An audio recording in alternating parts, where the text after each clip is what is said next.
आपातकाल की 50वीं बरसी पर भारतीय जनता पार्टी ने पूरे प्रदेश में कांग्रेस पर तीखा हमला बोला। भिलाई में बीजेपी के राष्ट्रीय उपाध्यक्ष सरोज पांडे और दुर्ग में केंद्रीय राज्य मंत्री तोखन साहू ने प्रेस वार्ता कर कांग्रेस के शासनकाल की तीखी आलोचना की।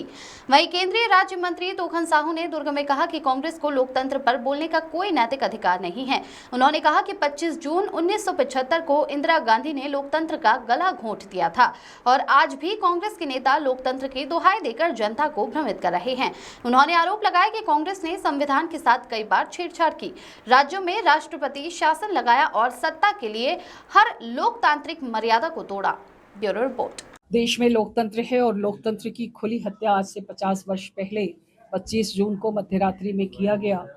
भारतीय जनता पार्टी के हजारों हजार कार्यकर्ताओं ने उन्हें कारावास में डाला गया।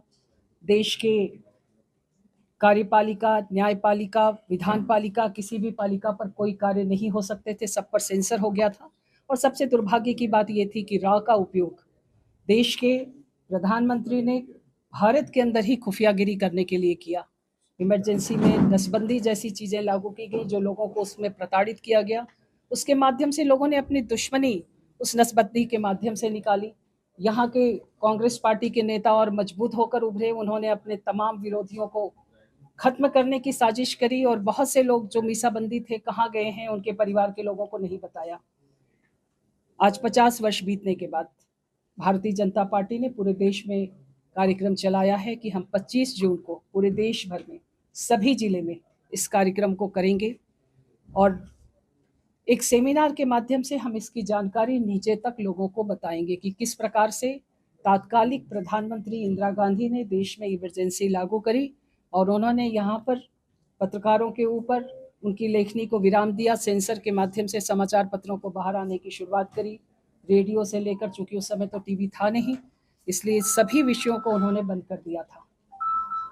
इस कार्यक्रम के लिए जो मीसाबंदी है और मीसाबंदियों की राशि को बीच में रोक दिया गया था, इन तमाम मीसाबंदियों का भारतीय जनता पार्टी अपने उन मीसाबंदियों का सम्मान करती है। पार्टी मानती है कि इन मीसाबंदियों के कारण ही आज पार्टी इस सर्वोच्च शिखर पर खड़ी है। केवल हम भारत नहीं बल्कि देश के सबसे बड़े राजनीतिक दल के तौर पर अपनी पहचान बनाते हैं और परिवारवाद का हम विरोध भी करते हैं। और परिवारवाद पे इस बात को भी कहना चाहते हैं कि अगर परिवारवाद का विषय है तो लोग अपनी योग्यता से आगे आएं। केवल किसी परिवार का होने के कारण, केवल गांधी परिवार का होने के कारण यहाँ पर नेतृत्व बार बार उन्हें दिया जाता है, इसका विरोध पार्टी करती है। जिस तरीके से आज हम सब लोग उस काली रात को याद करने के लिए यहाँ पर इकट्ठा हुए हैं पत्रकार साथियों के बीच में, जब इस देश में लोकतंत्र की हत्या कर दी गई थी, न्यायपालिका को पंगु बना दिया गया था, देश में मौलिक अधिकारों का हनन किया गया था,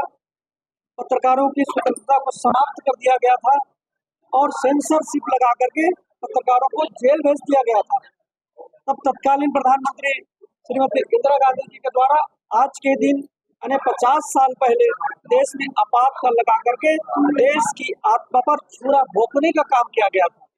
हम उसको याद करने के लिए और आपके माध्यम से इस सच्चाई को देश की जनता जाने कि उनकी 50वीं बरसी है, इसलिए यहाँ पर इकट्ठा हुए हैं। कांग्रेस ने हमारे देश को बड़े बड़े दर्द दिए हैं। सत्ता की पार्टी की सत्ता गिर सकती है, ये प्रामाणिकता के साथ हम इस बात को कह रहे हैं। कश्मीर में धारा 370 लागू करके उन्होंने कश्मीर को भारत से अलग करने का षड्यंत्र रचा था और अनेक ऐसे उनका कृत्य रहा जिसके कारण देश को बड़े बड़े नुकसान झेलने पड़े हैं। आज हम सब उस काली रात को याद करने के लिए यहाँ पर इकट्ठा हुए। कांग्रेस संविधान रैली बचाव निकालती है, आप प्रेस कॉन्फ्रेंस करते हैं, आम जनता कैसे समझेगी कौन सही है? इस सवाल में एक सवाल मेरा जोड़िएगा। कांग्रेस हमेशा आरोप लगाती है कि देश में 11 साल का घोषित आपातकाल है। व्यापारिक आपातकाल के बारे में कहना चाहे तो व्यापारियों में केवल अडानी अंबानी ही नजर आते। हम केवल आरोप नहीं लगा रहे हैं। इलाहाबाद हाई कोर्ट ने पूर्व प्रधानमंत्री जी को अयोग्य घोषित किया था। 6 साल के लिए उनको कहा गया था कि आप अयोग्य हैं। हम आरोप नहीं लगा रहे, हमने प्रमाण दिया है और आपसे ज्यादा प्रमाण कौन दे सकता है? जब बड़े बड़े पत्रकारों की बिजली की लाइन काट दी गई थी आधी रात को, पत्रकारों को जेल भेजा गया था, हमने आरोप नहीं लगाया है, हमने प्रामाणिकता के साथ कहा है 1 लाख से भी ज्यादा गैर कांग्रेसी नेताओं को जेल भेजा गया था। हम कोई आरोप नहीं लगा रहे हैं। 50 से भी ज्यादा बार चुनी हुई सरकार को बर्खास्त करने का पाप तो कांग्रेस पार्टी के द्वारा किया गया है। आज कांग्रेस पार्टी ये यदि ये कहती है कि संविधान बचाओ की यात्रा निकालती है, तो इससे बड़े झूठे कोई हो नहीं सकते जिन्होंने बार बार इस देश की आत्मा पर छुरा भोंकने का काम किया है, जिसने बाबा साहब अम्बेडकर का अपमान किया है। ये झूठी यात्रा निकालने वाले लोग हैं। सत्ता की लालच में कांग्रेस पार्टी किस हद तक के गिर सकती है, ये इतिहास में ये बात दर्ज है। कांग्रेस लगातार कह रही है बीजेपी के पास सिर्फ रोजगार की बात नहीं करती, भाजपा डेवलपमेंट की बात नहीं करती, एक ही बात करती, परिवारवाद। परिवार आप लोग के पास कोई मुद्दा नहीं है। आप हर चीज का तुलना कर सकते हैं। कांग्रेस सरकार की 50 साल की तुलना माननीय यशस्वी प्रधानमंत्री श्री नरेंद्र मोदी जी की तुलना और एक तुलना में तभी बताई देता है। जब तक कांग्रेस सत्ता में रही, आतंकवादी आते रहे, आतंकवादी घटना करते रहे, हमारे देश को लहूलुहान करते रहे, लेकिन एक भी बार कांग्रेस पार्टी के द्वारा जवाबी कार्रवाई नहीं हुआ। सरकारी संस्थाओं को 26/11 को आतंकवादी हमला हुआ, तब भी सेना ने कहा था कि सरकार हमें आदेश करें, जवाबी कार्रवाई करेंगे।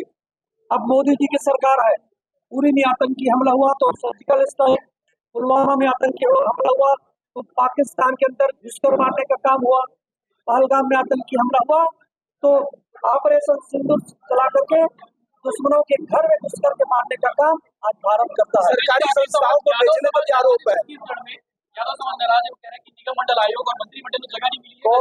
कोई भी समाज नाराज नहीं है। सबका साथ, सबका विकास, सबका विश्वास और सबका मंत्रिमंडल